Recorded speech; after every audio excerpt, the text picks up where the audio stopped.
Bonjour à tous, nous sommes à bord d'une petite Fiat Panda. Bonjour. Et nous sommes en compagnie donc de Dimitri qui va nous commenter un tour de piste sur ce circuit d'Imola. Voilà, exactement. Bonjour à tous. Bienvenue dans la Fiat Panda 4x4, une voiture qui fait rêver, mais qui nous servira pour des tours de reconnaissance. Donc ici, on attaque la ligne droite des stands. Une ligne droite qui n'est pas tout à fait droite, puisqu'on a un premier virage où il faut vraiment sortir très large pour laisser aller la voiture et prendre un maximum de vitesse. Et on a un deuxième virage qui est très impressionnant pour notamment les mécaniciens qui se trouvent là-bas près du muret, parce qu'on passe sur la bande verte et l'idée c'est vraiment de passer au ras du muret. Et ensuite un dernier virage à gauche où, au bout de la ligne droite on arrive autour de 250 km/h. Et ce freinage il est compliqué parce que en réalité le but c'est de freiner les roues droites, alors que vous voyez on termine par une légère courbe. Donc l'idée c'est vraiment de freiner droit.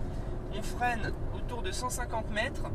C'est un virage qui passe en troisième et on peut légèrement lécher le vibreur à gauche, le vibreur à droite. Ici il ne faut pas sortir trop large, on reste au milieu de la piste pour sacrifier le virage qui suit.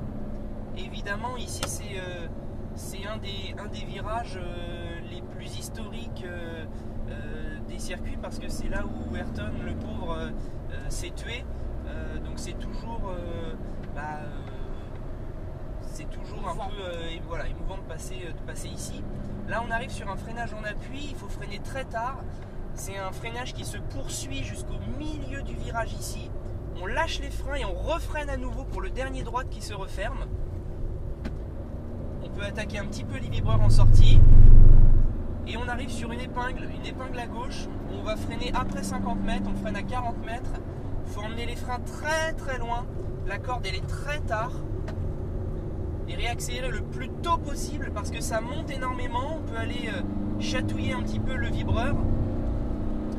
Et là on arrive sur une partie la plus rapide du circuit, avec un droite en aveugle, suivi d'un gauche très rapide.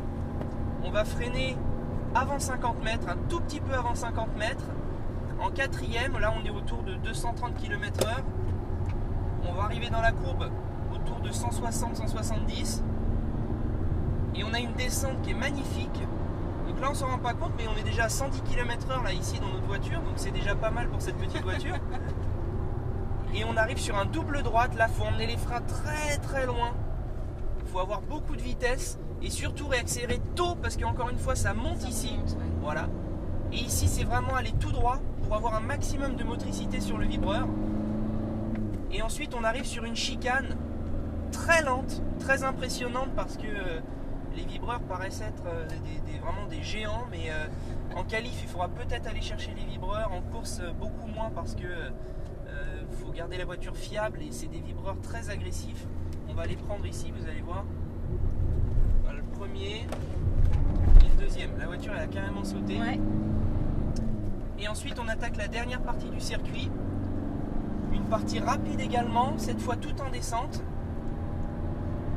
Tout ça c'est à fond, c'est un gauche à fond, suivi d'un droite à fond. On arrivera aux alentours de 240 km/h.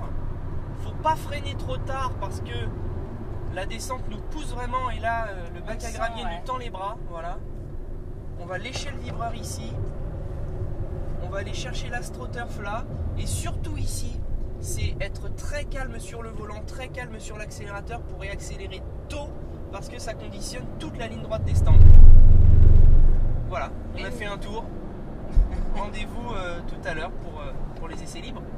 Merci. Donc voilà, donc on a fait un tour sur ce circuit d'Imola de 4 km 909. Vous voyez sur la droite justement